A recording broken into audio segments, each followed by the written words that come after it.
Today in class, while I am at a golf meet, you are going to be participating in working through this particular worksheet in your packet. It's Unit 7, P4, Collision Theory Reboot. The first page has things to do with relationship between the parts of collision theory and baseball. So in this part, the baseball bat is reactant A, and the baseball itself is reactant B. And then you have you are told that a reaction will only be successful if the batter hits a home run, so think home run derby. And if the batter does not hit a home run, we'll consider the reaction to be a failure.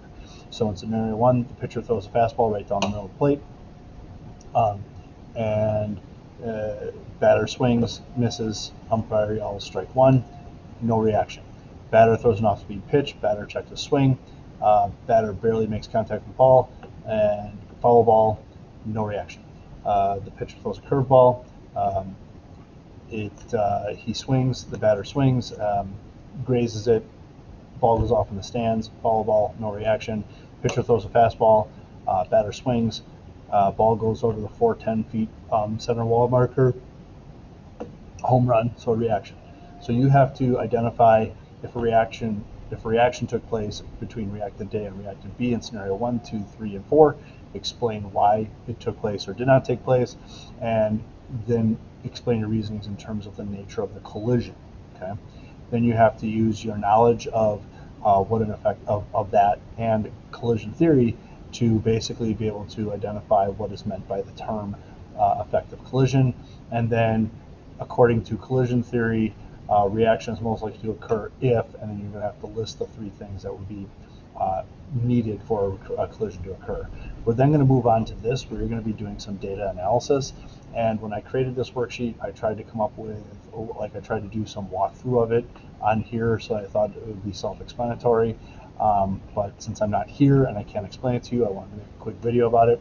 The World Meteorological Organization Global Atmospheric Watch monitors global air quality and analyzes patterns in the composition of atmospheric gases and particulate matter. The graphs below show a longitudinal study, a study that took place over time, and related to the concentration of carbon dioxide, methane, and nitrous oxide.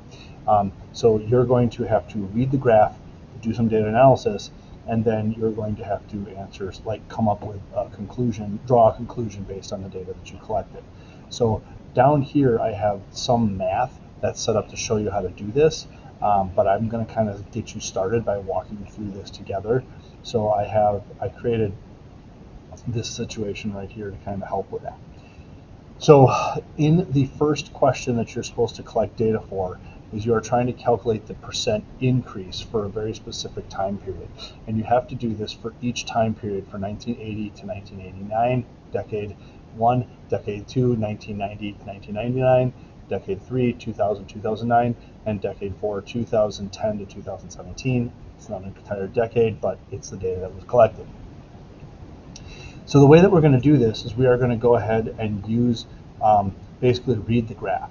So we have to collect data for 1980 to 1989 for carbon dioxide. So I've created this little tool here, and so I'm going to take this little guy and put it on 1980 and go straight across. And it looks like the value that I should collect here for 1980 is, I don't know, it's in between 330 and 340, so I'm going to say it's like 337. Okay, and then I'm going to move this over to 80 to 99 or 89, which I'm going to say is right about here, and I'm going to say that that looks like it's about 349. Okay, so now I'm going to continue doing the same process for let's see, 1990. So 1990, I see that's just above 350, so I'm going to say that that's like 352.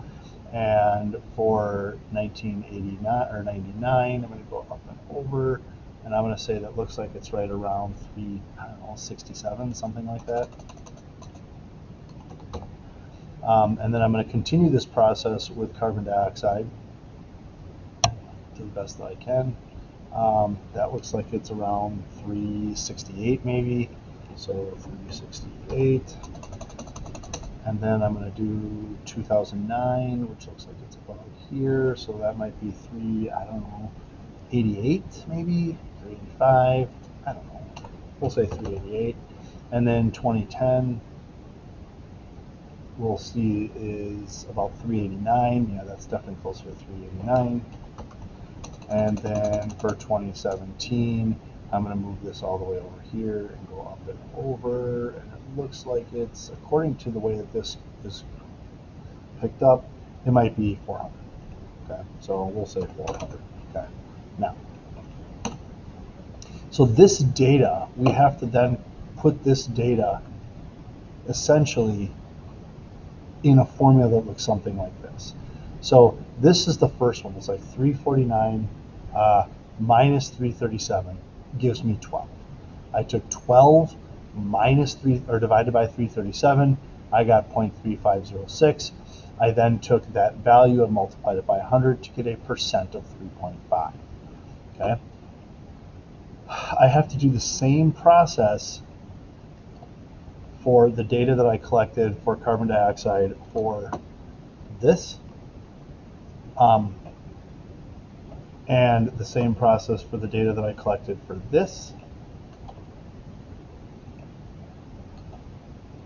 and the same process for the data that I collected for this. Okay, so in this instance now, I've collected carbon dioxide data for the decade of 80 to 89, 90 to 90, 2000 to 2009, 2010 to 2017. Now I'm going to go ahead and plug this into an average calculation formula. So for this, I would see something that looks like this. So I'm going to take my 3.5% plus my 4.3% plus my 5.4% plus my 2.8%, add those up, divide by 4, and I get a roughly 4%. Now I can go ahead and answer the question: is this the percent change constant, and have that conversation. Now the other thing that I have to make sure that you understand here is I have to also do this for CH4 all the way through. So I have to do that here, here, here, and here. And I have to do that for N2O.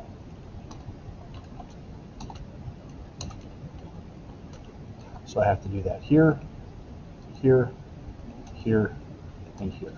Now, when you're looking at your worksheet, you have, this is the data for methane, this is the data for nitrous oxide.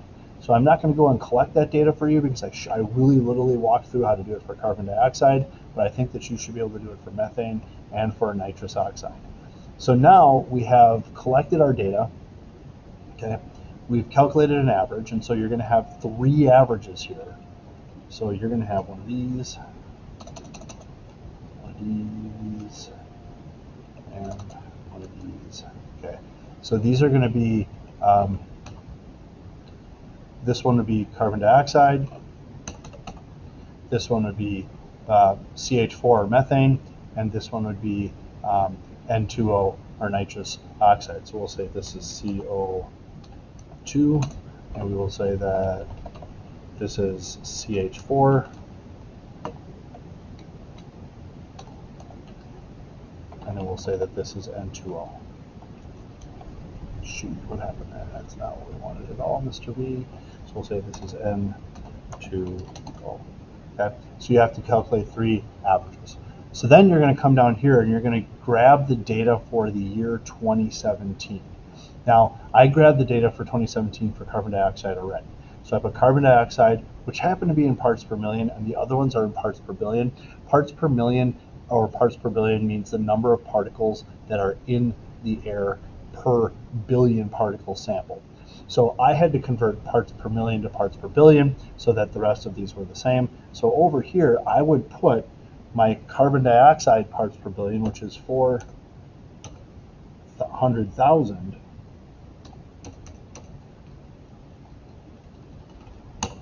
Okay, and then whatever methane is, CH4, I'm going to put here, and whatever N2O is, I'm going to put here. So again, you're getting that information from 2017 for nitrous oxide, N2O, 2017 for methane. Okay, And then once you've done that, you're going to take whatever the smallest value is. So 400,000, whatever this one is, whatever this one is, whichever one of these is the smallest, you're going to divide all of them by that value. So if the smallest number is like 100, you would do 100 divided by 100, something divided by 100, and 400,000 divided by 100. You're going to then have some ratio that you're going to put down here to sort of incorporate that.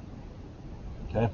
The next part of this is you're going to have to do a small amount of research. It's not really hard. That you're going to figure out what the main source of nitrous oxide is in the Earth's atmosphere, and then justify the link between global development, that is more cities, and the concentrations of nitrous oxide.